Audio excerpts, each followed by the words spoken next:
Hey guys, Stephen Ho here with the Mister Sauga real estate team with another video. If you watched our last week's video, we talked about how to spot a seller's market.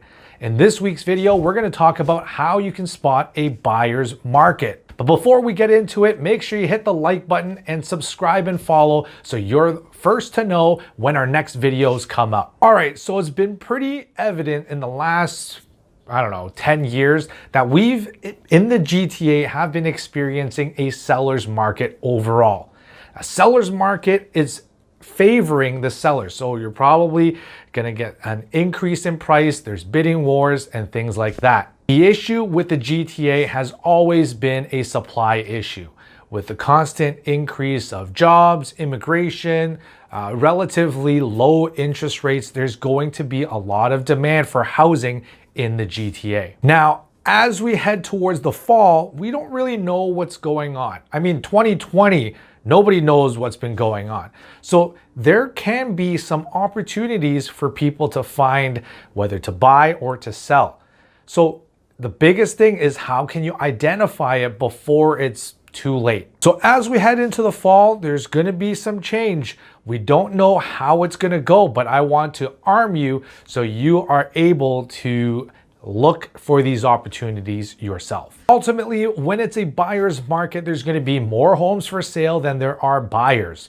So this is the months of inventory that we talk about. In a buyer's market, you're probably looking somewhere between 5, 6 or more months of inventory.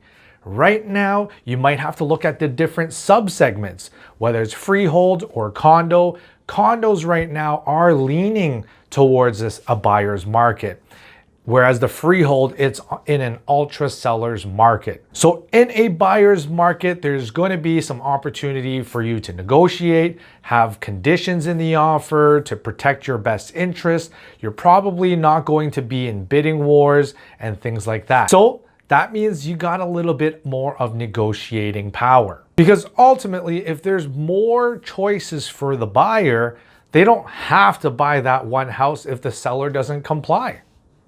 And obviously the seller wants to sell, so they're going to bend a little bit in negotiations. So some things to notice is, maybe if you notice a lot of for sale signs that aren't selling within days, or you might see a lot of houses selling below asking price. And maybe sometimes you even notice some listings, they reduce their price a couple times. So that's why the days on market is important for you to kind of get an understanding of how long it's going to take for a listing to sell.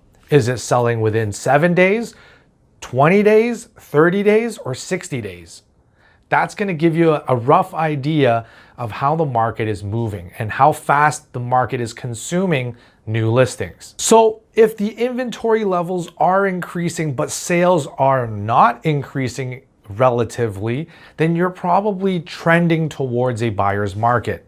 Ultimately, if you're looking for a home, you got to spot out the opportunities, and obviously it's got to match up with your needs and wants, and obviously the timing. But if you're ready to make a move, but you're not sure of when, keep your eye on the market, look at the months of inventory, look at the transactions, look at the days on market, and you can kind of arm yourself, because when COVID came, there was a buyer's market pretty much overnight. So if there was a second wave, if there is a lockdown again, what's going to happen? Is there going to be a buyer's market again? Are people going to be ready to make a move during those changes and take advantage of those opportunities? So if you can kind of keep yourself educated and up to date with what's going on in the market, you may be able to spot some opportunities down the road, because overall, the market in the GTA has been growing and increasing as far as I can remember. Knowing the difference between a buyer's market or a seller's market can help you understand and navigate the market, so you don't fall into the feeding frenzies or the stressors of buying and selling a home. Now, if you're buying and selling a home in the same market, you're probably going to net out equal. So if you're buying your first place or selling a investment property, you might want to time it as best as you can. If you want to chat about the market, we're here to help.